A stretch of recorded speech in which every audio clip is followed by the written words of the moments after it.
Nang umagang yaon, ang paraluman ng Gwardiya Sibil ay hindi nakapagsimba. Dahil hindi siya pinayagan ng kanyang asawa, ikinahihiya nito ang kanyang amoy na mistulang amoy ng kalaguyo ng Gwardiya Sibil. Senyora, aalis na po ba tayo? Sige.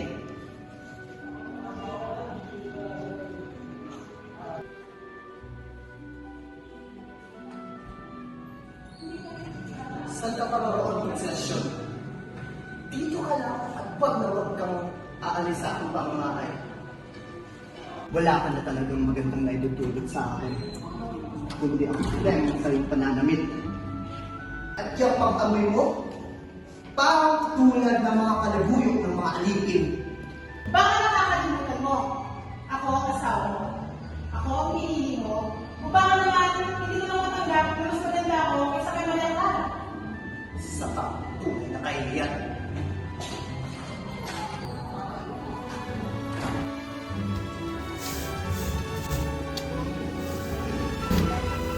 Mga katulong, sarin yung mga bintana kung saan ninyo ang mga ilaw.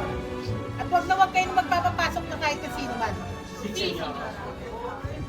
Nang umaga rin iyon, napakinggan ni Doña Consolacion at ng mga katulong pati na rin ang mga Gwardiya Sibil ang malungkot na tinig na nagmula kay Sisa. Ang awiting iyon ay tila napukaw ang atensyon ng senyora at nayamot ito sa kanyang naririnig. Kaya naman inuutos agad sa mga Gwardiya Sibil na paakyatin si Sisa. Ili-ili, tulog anay, wala diri. Mga katulong, Imong it is etiquette to chokantal. kato tienda, Es muy reduso. Ella es Sisa, senyora. Herloka. Mga gwardiya, tulog Si, senyora. kunin nyo at ipasok nyo rito ang baliw na si Sisa.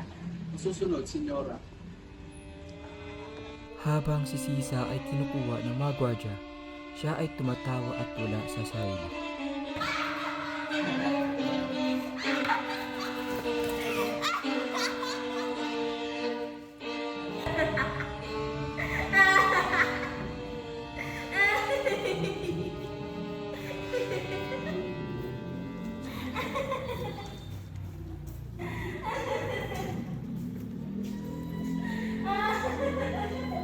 Vamos, magkantar, ekaw. tulog anay, wala diri. Imong nanay, kato tienda, baka mamay, ili-ili, tulog anay. Mahusay, mahusay, mahusay.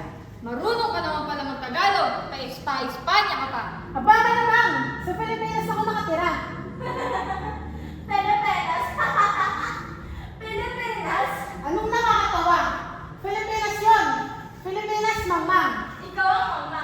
Pilipinas kaya yun. Vete! Vete!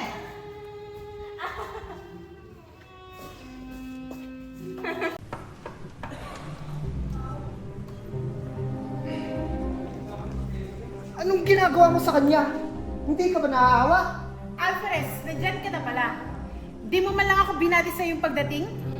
Katulong! Si, senyor. Ayusan at bilisan siya. Huwag mong sasaktan. Hindi ba't sinabihan na kita?